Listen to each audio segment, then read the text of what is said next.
Today I'm going to talk about ambivalence, and I picked this very deliberately because I talked about procrastination last week, which is where you can't actually decide to get started. But a big killer at any point in your journey is ambivalence.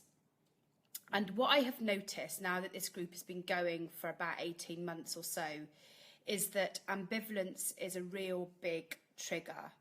It's that point where it doesn't really matter where in your journey you are, whether it be 7 days or longer, that you suddenly go, oh, was drinking really that bad? Maybe I've done this length of time now, I've got it licked.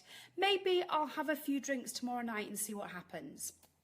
And so now that in itself isn't a bad thing. This is you, this is your experiment. And as I always say, changing your drinking is like doing a science experiment where you're the scientist and you're the subject. And only you can work out what's right for you. But I'm really struck by the number of people who get to a certain point where a bit of ambivalence creeps in and they take the foot off the pedal and then everything unravels really, really quickly. And so it's the one piece of advice where I can say to you, look, trust me on this one, guys. I've now seen quite a lot of you go through this particular trigger, this particular issue, and it's worth listening to this and this webinar and also taking it into account when we advise you, when you're thinking about, oh, should I, shouldn't I, where this has taken other people before. It's also difficult for me to do sometimes because I don't ever like telling you guys what to do. At the end of the day, this is your journey. You've got to do what's right for you. We never quite like telling you what to do. So this is about trust. This is about learning from experience and accepting the advice and the wisdom of other people who've been there and done that, right? So it still isn't telling you what to do, but it's saying, look, we've got a little bit of a body of experience here to be able to share with you. The other thing that's really weird about ambivalence is that it's that when you get to the point where you're umming and ahhing, and we'll come on to a bit more about what ambivalence is it's probably one of the most persuasive and logical things that's going through your mind. It seems very logical. It seems like you've based it on lots of good knowledge of where you've been to date, that it's really easy to overpower your inner saboteur. So we'll come on to that as well in a minute. So today we're going to look at ambivalence, how we can deal with it and how we can resolve it. And we'll be drinking a little bit of fresh raspberries mashed with a fork inside some tonic with a bit of lemon juice. And if there was ever any room in our freezer for ice, as opposed to the 7 tubs of frozen yogurt that are in there, I'd have put ice in it too, but hey ho. Right, so what is ambivalence? Basically, it's the fact that you can hold two opposing views on things at one time. You'll notice it in many other parts of your life, but particularly around changing behaviour, you can have ambivalence. For instance, we all know that it's good for us, it's good for our health to probably quit drinking or cut down drinking. It's good for our health to go out jogging, to do more exercise, to eat less cake. But then we also hold opposing views, which is, well, look, I don't want to be less social. I enjoy drinking. I deserve it. Alcohol-free seems very hard. I'll be denying myself something I'm enjoying. It could take lots of effort. It could take a long time. So you can have two opposing views. You should know that you should do something on one hand, and on the other hand, you're already thinking about all the reasons why this may not be the case. And some of those may be things that you enjoy about drinking, and let's not deny it. There are things that we've all enjoyed about drinking in the past, and there are also things about how hard it might be to change and what we feel that we may lose. And we can often focus on those things when we're in an ambivalent mood. We can go, yeah, I know I need to do it for my health, but A, B, and C and D make it all very difficult, so I won't even bother. And that's a bit of where we came to last week with procrastination. But I guess the problem with ambivalence is not only can it be a tool for procrastination, but it's also a really good tool for knocking you off your current trajectory, your current goal from where you are. Because the problem with making a choice for one option is that you have to give up every other possibility. You have to limit yourself to the one thing that you've chosen to do and renounce all else. And that seems really, really hard. And even if you've been doing really well on changing your drinking for several months, there might come a point where you sit there and think, don't I deserve a break now? Haven't I worked really hard? Isn't there some value to this now that I've achieved? Can I not take my foot off the brake a little bit? So that's why ambivalence creeps in, because it's always about choices and it's always about trying to balance up those choices. We have a hard time deciding between different options because on some level we don't want to have to choose. We would love it all to magically happen. Like, I would rather not exercise to lose weight. I would rather there be a magic wand right now and that I'm thin and then I could be asked to maintain it. Wouldn't that just be the easiest way for all of that to happen? So we'd rather not to choose, rather not have to do the work that it takes to get to that place, and then we keep putting off the task, making it harder and putting that decision off for the future us. So ambivalence can stop us in all sorts of ways, like I said. It may also stop us because society sees drinking as normal, and we often think that what we're trying to do is take an abnormal path. And you're right to some degree, as we've seen from other articles other members have written. We're in a very alcohol-centric society, and it's very easy for us to want to put off changing our drinking because we feel it sticks a label on us that we don't want as somebody who's had a problem, and it makes us feel not normal. Well, let's put it this way, guys. There is nothing normal about drinking so much that you feel ill every other day of the week. There is nothing normal about drinking so that you end up with poor memory from several nights of the week. There's nothing normal about every time that you take a sip of a drink, you actually increase your cancer risk. There's nothing normal about any of these things. It's just that they've become normalised. And so I want you to be very clear that this is a journey that's your journey and is important for you. And you're here because you've already decided in part that it's important for you. So how do we get over that ambivalence? Well, first of all, sorry, I've lost place on my notes. First of all, if you do, any of you that have taken a bit of time off from drinking so far will be able to weigh it up against some of the gains that you've seen. And I always try and remind you to not always see gains as some of the big picture gains that people say, like, oh yes, I'm going to give up drinking and suddenly I'm going to be a size 10. And then when that doesn't happen, you feel disappointment and failure. It's about lots and lots of changes. It's about your mood, it's about your emotions, it's about your energy, it's about your ability to spend money better, it's about your ability to eat better, it's about your ability to be more patient, be more in the present, to probably sleep better, to just feel better in your body, to ache less, to have headaches less. There could be like a whole massive list of things that get better from drinking. Some of them are very small and less tangible than some of the bigger, more physical things. For me, you know, it was the change in my face within just weeks of changing my drinking. So first of all, it helps if you've done a prolonged period of abstinence somewhere along the line. And we always recommend a sober sprint of at least a month. I saw that some of you today have got up to 100 days. You'll be beginning to really feel the benefits after 3 months. Sit down and write all those things that you felt over the last month, all the way down to the minute detail, like the number of days you felt happier, for example, because you've been more energetic. Things that have happened that you might have missed because normally you would have been in bed with a hangover. Start to make a list of those things, however small, because you need those to be able to balance your ambivalence if it appears later on. You need those because you need to understand what the achievements are, even if they're not some of the bigger picture things like losing loads of weight. Don't forget, guys, alcohol really screws with your metabolism. It can take you ages to get that back to a better shape. So getting a prolonged period of time. So I often see people who have done 7 days on the site, 9 days, and go, well, I seem to have got that sorted. I think I'll now try moderating. Guys, 7 days is nothing. 7 days isn't the experience of going with Ted from accounts and dealing with that in the pub after work, which only probably happens once a month. That isn't having dealt with your worst possible stressful day and having dealt with that. That isn't having had an argument with somebody and dealing with that, you get through some of those emotions and experiences all within maybe a month or so. And that's a really good time to set that hard reset. So 7 days, 9 days, 2 weeks, doesn't cut it. Give yourself a target, a sober sprint that's a bit longer. So that's really important.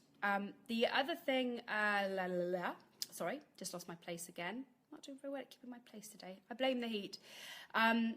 The other thing that I often see is that you may decide after some point. So there's the point where you go, well, look, I think I've got it licked. I'm just going to go off. I'm going to moderate, then not set any moderation goals. So you go off without a plan, basically. The other is that you may decide that you don't need help anymore. You've got to a certain point in your journey. You've done 6 months, you've done 12 months. You think, right, that's it. I don't need club soda anymore. You might feel resentful or ashamed that you've been unable to deal with your problems yourself and that you've had to be part of a group. And so you may go, well, look, I don't need this. I'll either do it myself or not at all. You may have, there's often an ambivalence against other members when you feel that everyone is more successful than you because you're struggling, and therefore it forces you to rethink your goal, pick up a drink, decide that you're going to mess around with the plan that you had because you're suddenly not feeling so confident about it, you're suddenly not feeling so committed about it. And this is all about confidence and commitment at the end of the day. And trust me, ambivalence can creep in at any time. It happens to me still, and I'm nearly at 5 years, and so don't beat yourself up, okay?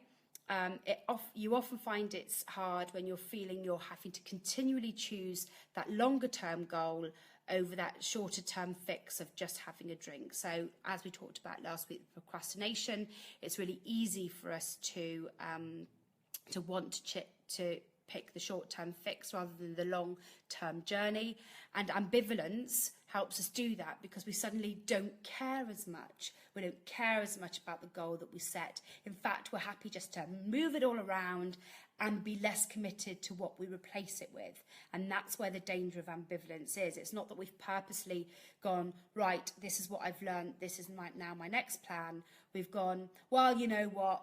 I'm a little bit resentful, I'm a little bit annoyed, I'm not drinking, I'm working really hard, the world hasn't become a perfect place overnight, I just want to, change it now, and so I'm just going to moderate from now on, or I'm going to just drink on an extra night of the week from now on, or I'm not going to worry about 2 drinks on a Saturday night now, I'm going to just go the whole hog, and that's where it all unravels.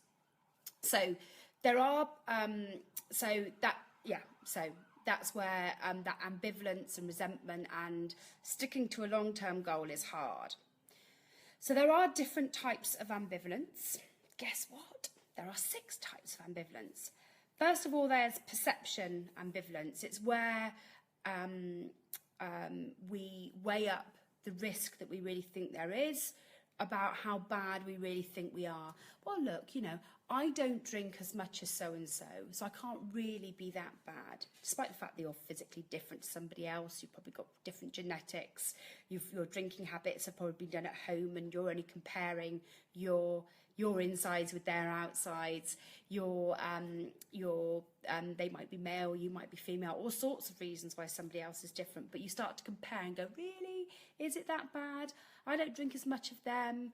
Or after a while, after you've not been drinking for a while, you begin to romanticize how much it was you drank. You might even go, well, look, I haven't drunk as much as some of those people on the Club Soda website, so maybe it's okay if I dip my toe back in. Or you feel that after you've been dry for a while, or you've managed your moderation goals for a while, that risk of falling off the wagon has actually diminished and you've got it completely nailed. Or you might even begin to pull on the Daily Mail stuff. Oh, some reports say a glass of wine's healthy, so really it's in my best interest to have a glass of wine, and all of that sort of stuff. Or it might even be, when you get to that point after you've had a really bad week drinking and then you've had some time off, you begin to feel better and you go, well, it's not so bad. I'm feeling really good today. So I reckon because I'm feeling so good today, that's not a result of obviously having several weeks off drinking. It's because of many other things, and so I should have a drink today. you're continually filling your head with these conflicting messages in order to try, and your inner saboteur is really trying very hard to go, yeah, you know what, I'm not perceiving this threat as this risk and this health problem as big as it was, and so I'm just gonna give up. So remember, these are thoughts, not orders, and try and recognise the fact that that's the conversation you're having, and reach out to the group and say, look, I've got all this conflict going on in my head. My head's trying to persuade myself that actually things aren't so bad. I've got conflicting feelings about the goal in this change, and and I'm a clever person, so how can I not make this change? How did I end up here? It can't be that bad, surely. So that's your perception ambivalence. But there's also contemplation ambivalence, which is, so you can, even before you even start, you might be trying to weigh up the risk in your head of drinking. And I used to do that. Well, I'm not as bad as so-and-so. I'm not rolling in the gutter. I'm not as bad as my dad was. All of that sort of stuff. I don't smoke, so things must be better for me. Bollocks. Right? The other is that you can have contemplation ambivalence, where you actually put off changing in the first place because of fear, and what you've got is a conflict going between the desire to change and the fear of change. So you've got these two things completely conflicting with each other, and they are two conflicting views about the same thing. And change is scary, and your fears are real, and you need to recognise them. And one of the things that you'll find in the file section on the Facebook group and linked in the blog that goes with today's webinar is a decision balance sheet, because you actually need to be very methodical about this and really weigh out on a sheet of paper what the benefits of change are, what happens if things stay the same, what happens if things don't change, and so on. A decision balance sheet can really help you do that. It helps you weigh up scientifically the pros and cons of making a change. Then there's demand ambivalence, which I think is quite acute in drinking.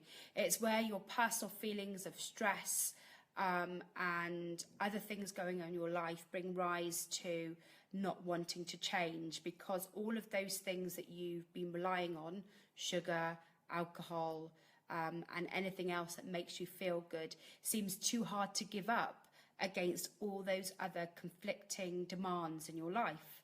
And so you can begin to justify a dilution of your goals. And I talk about dilution of goals because, of course, if you've got a moderation goal, you may decide to add extra days in where you allow yourself to drink. If you've got an alcohol-free goal, you might decide to start letting in some days of moderation. So you're beginning to dilute your goal bit by bit by finding very feasible and very logical excuses. And stress and family demands and emotions that come with those create a demand in you for things that make you feel good. And alcohol is one of those. And what happens is your drinking goal diminishes in importance, and then your confidence begins to diminish too. And it then means that you're less able and less ready to cope with the change that you're going through. Change is most possible when this goal is the most important thing in your life and your confidence is high. So if you begin to let other demands squash that, then your ability to make a change and your ambivalence has beaten away the core of your ambition.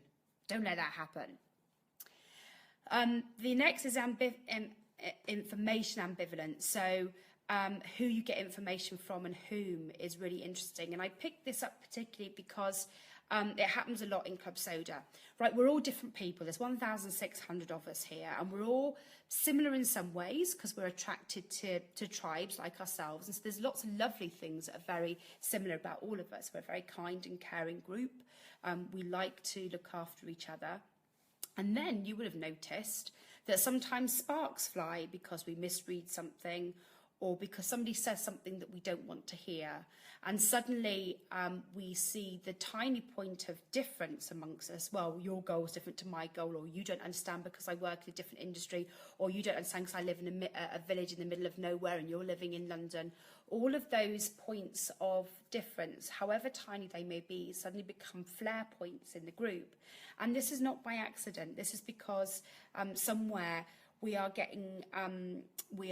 seeing the information we're given, and where that's different, we're allowing it to create a conflict for us so that we can be ambivalent about our goal. Well, it's all right for them to say that. They've got A, B and C. Their partner doesn't drink and mine does. They've got kids and I haven't, or vice versa. We'll find those small things as a real point of conflict. And so if you don't feel it's relevant to you, if you don't feel it's information you want to hear, you may treat it with ambivalence, and you may even treat it with hostility and resentment. And rather than wanting to understand more, you feel shortchanged. You think, I asked for advice and nobody gave me something that was specific and relevant to me. In fact, some of them told me how perfect life is for them, and that's not what I want to hear right now. And that's a real information ambivalence, where we begin to be uncertain and hostile about the information we receive from other people and the advice we receive. You may look at me sometimes and go, what the fuck is Laura on about all the time? This is not relevant to me. She doesn't know anything. Her journey was different. Well, it was different, and all I can do is share what I see from the whole of the group. You have to take the bits that are right for you and the bits that are not, and apply what you can, and then come back with questions to everybody about what's specific to you. The more specific the questions you ask are, the more likely you are to get a good answer back. Then I've already talked about how competing demands can affect our ambivalence. And there's also a bit about priorities, where we prioritise sobriety in our day. Now, in the 5 years that I've been sober, being sober has been my priority in like a wave-like form. So there are times when it's really important, and there are times when it's less important. But definitely at the beginning, you need to keep it high on your agenda, higher than even the fitness things that may be one of the ways that you cope and distract yourself from changing your sobriety. Don't let it suddenly pop up above keeping your sobriety, because then you begin to diminish the role of your goal. And like I said before, the more it slips down in the importance, the worse your confidence is, and then you end up not being really ready for the change, and also the pressures that come with that and the different triggers that come with that.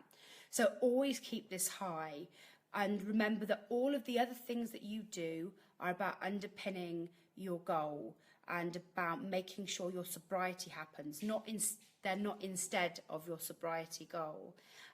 Equally, it's really easy to put your family's needs above your needs. It's really easy to put other commitments and work and put them above your own health. We do it all the time. And unlike other health changes, removing alcohol from your diet isn't going to kill you unless you are dependent, but it's not going to kill you.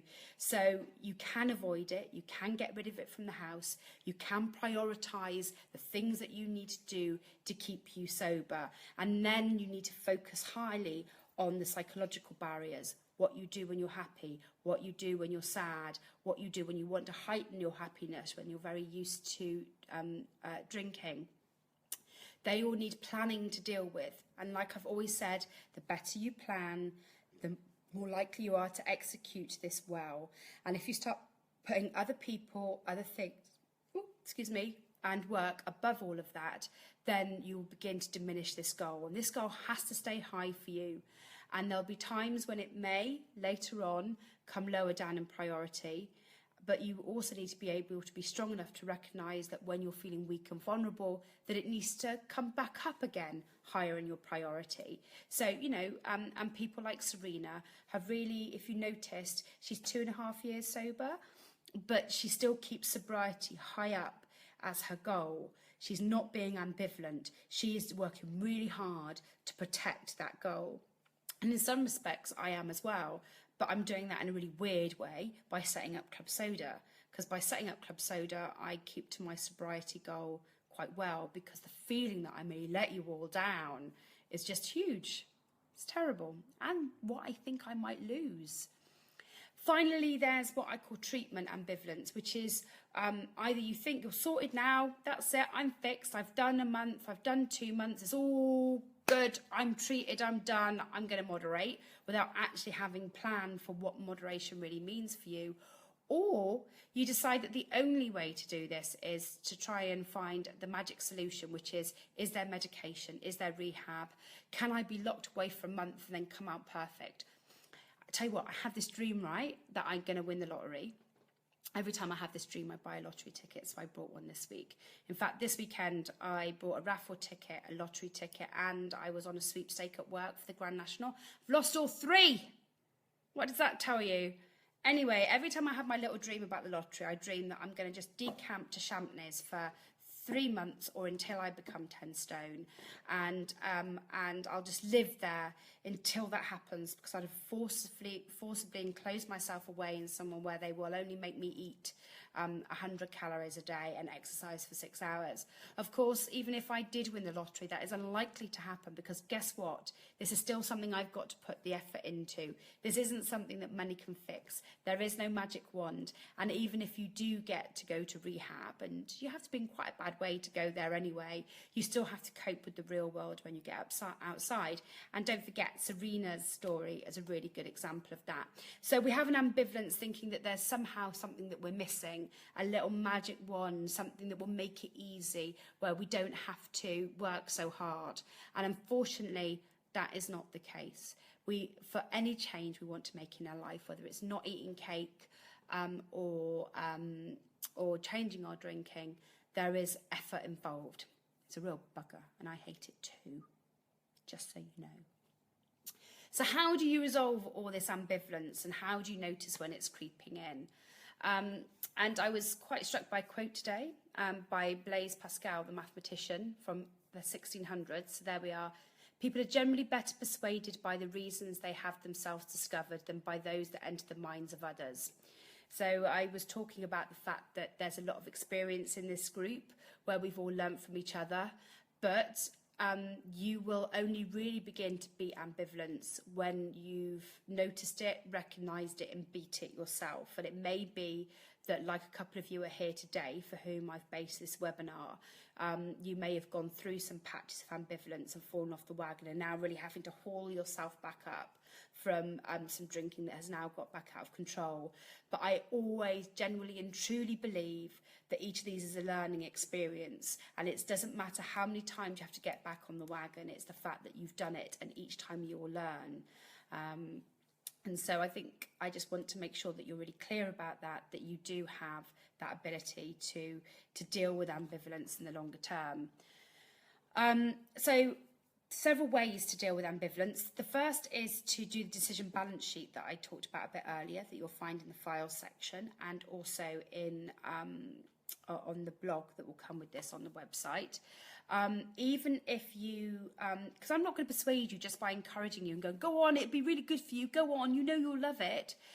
You need to go through that decision balance sheet yourself, and whether you do it before you give up drinking, or whether you do it when you realise that nagging voice is getting a little bit louder in your ear, whether you find that you're asking people questions a lot more about how they're dealing with moderation and how they're dealing with how hard it is, and if you feel all of that nagging creeping in, then you can do the decision balance sheet. It can even help you decide between, you know, how well you've done where you were before, and whether and how important that change is for you. And don't underestimate, you know, remember how important this change is for you. I talk about cake a lot at the minute because I've been liking cake a lot in the last 2 years, but whether or not I beat the demon of cake, it's still never as high up as my sobriety.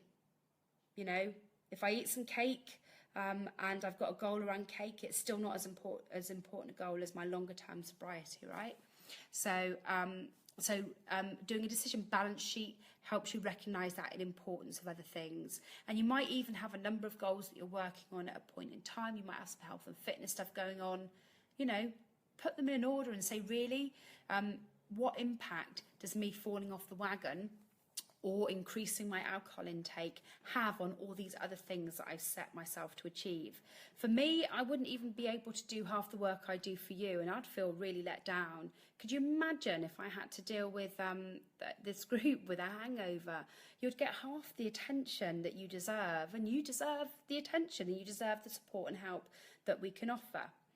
So understand the implications of staying the same, or understand the implications if you've fallen off the wagon of what happens if you continue on this journey. And quite often, and it's not always the case, but quite often when you fall off the wagon, when you've had a longer term goal, things get worse. You actually drink more because you feel a sense of disappointment, and a sense of failure, and so suddenly it's not just a falling off the wagon, it's a complete meltdown. So use that decision balance sheet to get you back on track. And then you can also use a WHOOP or revisit the WHOOP that you've done before. So just a reminder, WHOOP means wish, outcome, obstacle and plan. And plan always is the key one for me. The more you plan this and the more you try and stick to your plan, the more likely you are to succeed. What the other thing about doing a WHOOP does is it allows you to write things down, and by having a plan, you will know that you're committed. So your commitment suddenly soars back up, and your confidence in being able to achieve your goal increases just by that simple act of writing something down and thinking through the implications and what needs to be done. You know, we all know that having a vague goal doesn't get you anywhere, or a to-do list that isn't written down means that you don't have as productive a week as you could have. So we all know that. We're not stupid, we're really clever people. That's the irony, right? So writing down your WHOOP, your wish, outcome, obstacle, plan will really help. Got another system that isn't WHOOP? That's fine. Want to just write it down in a big scatter graph? That's fine. Want to do something through interpretive dance, video it and share it with the group? Absolutely fine. I don't care how you want to do it, but it needs to be a plan. And then there are some particular questions you can ask yourself if that helps. First of all, do your wish. Your wish is to moderate and only drink 2 nights of the week. Your wish is to drink only 390 days of this year. Whatever it is, get it down to 3 to 6 words. Then, what is the best possible outcome for you achieving this wish? Now, if you're in an ambivalent mood, you may want to ask yourself, if you achieved your wish, what would your new life be like? What will your life be like in 5 years' time? What would happen if things stayed the same? If you could make this change immediately by magic, if you could get that locked away and brainwashed like they do on Star Trek, if by magic, how might things be better for you if that change just happened now and magically? What encourages you to think that you can change if you want to anyway? Have you got any good past experiences of having changed your behaviour or changing a bad habit? What do you think within you is making it possible for you to change? How important is this to you? Come on, get it up there. Tell us how this is a priority for you. How much do you really want to do this? So when you come to look at your outcome, your best possible outcome of achieving your wish, what is it that you will get from this? Be really challenging. Answer some of those questions. I've listed those questions on the blog. Then in obstacles. And so we talk about obstacles often as being those inner pitfalls like emotions and anger and hunger and thirst and it being Saturday. Is that an internal or an external pitfall? What's a day of a week? Is it internal or external? I don't know. And then those external pitfalls around people. But maybe focus on a few other things around obstacles. What are really your greatest fears about changing? What is it that you're so frightened of? Have a little think, dig a little bit deeper. What is the hardest circumstance you think you will face? Is it really going to be that bad? From other experiences trying to change your habits, what do you think are the weaknesses that you need to overcome? Really unpick some of those barriers. Try and think about what are those ambivalent thoughts that are creeping in, that are creating this internal conflict, and try and write them down on paper and see them as obstacles, not orders. They're obstacles. And then make a plan. So what personal strengths do you think you have that will help you succeed, and how can you employ them in this circumstance? Come on, we're all really clever people. We've got many amazing skills. I can see them every day on the group. If you're not sure about them, ask the group and they'll pile in and tell you, I'm sure. You've got skills from your day job that you can employ in a personal space. You've got children that you've been rearing. You've got cats that you've been feeding. You know, if you manage to keep hold of your cat, that's a real big deal. What would you be willing to try to make this happen? You know, really, if this is a priority for you, what are you willing to try? Are you willing to come to one of our socials and meet some complete strangers that are just online? Are you willing to, you know, go and find new social activities to do? Are you willing to find a new friendship group? Are you willing to learn more about alcohol and what it does to you in order to scare the shit out of yourself? Are you willing to put aside half an hour every day just to really immerse yourself in the topic so that you feel that you are progressing and getting somewhere and that you're keeping this a priority in your life? Are you willing to try an alcohol-free beer if you've never drunk beer before? I don't know. Make the list. And when in your life have you made significant changes like this before? How did you do it? You know, if you've managed to change something before, there must be techniques that you can re-employ to do this. So use the Whoop to really help you focus on that plan and beat out those ambivalent thoughts and see them as obstacles rather than as orders. I'm going to turn this lamp on. It's slowly getting dark. Yeah, that made no difference. Right. So what happens if you get ambivalent after a period of success? Right, I'm going to go on to that in a second. Raspberries in low-fat tonic. It's really sharp and bitter. And nice. It needs some ice though. So what if you see, so after a period of success, if ambivalence creeps in, it's because your sobriety goal has come down in your importance, and so your confidence begins to slip. That's basically what's happening. So revisit the decision-making matrix that I talked about earlier, the decision sheet, and think about doing a Whoop for where you are now, but also add in some things that you've learnt. What's improved since you made the change in your drinking habits? What difficult situations have you encountered and conquered? You'd have done loads. I noticed, Nicola, you're on the webinar. You did come and meet a group of people that you were really nervous about meeting. You can do that again. That was a situation that you conquered. You might have done work do's. You might have dealt with a difficult friend. You might have swerved the supermarket like some people did this weekend. You might have done your first sunny day at a barbecue without a drink. There will be many, many things. Write them down. Write them on a big board, on a bit of paper. Write them like crazy. Take a photo, keep it with you. But remember that you've got lots of successes under your belt. Where is your drinking goal in your life priorities? Have you let it slip a bit? You know, are you letting other family things get in the way? Are you letting stresses get in the way? Are you deliberately letting stresses get in the way because it gives you an excuse to have a drink? Are you really using some things as an excuse, as a way to have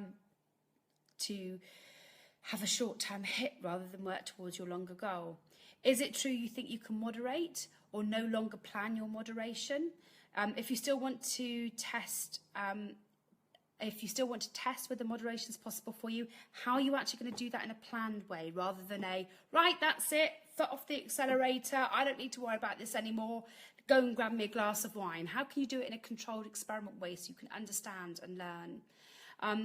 How will you know if that's working or not for you? So if you are feeling ambivalent and you're feeling like you want to change your goal, then there's lots of questions you can ask yourself about whether you're doing this for the right reasons or whether you're doing it because you're just bored with having to try really hard or having your sobriety as high in your priority. So I'm hoping that some of this covers some of the ambivalence you might be feeling.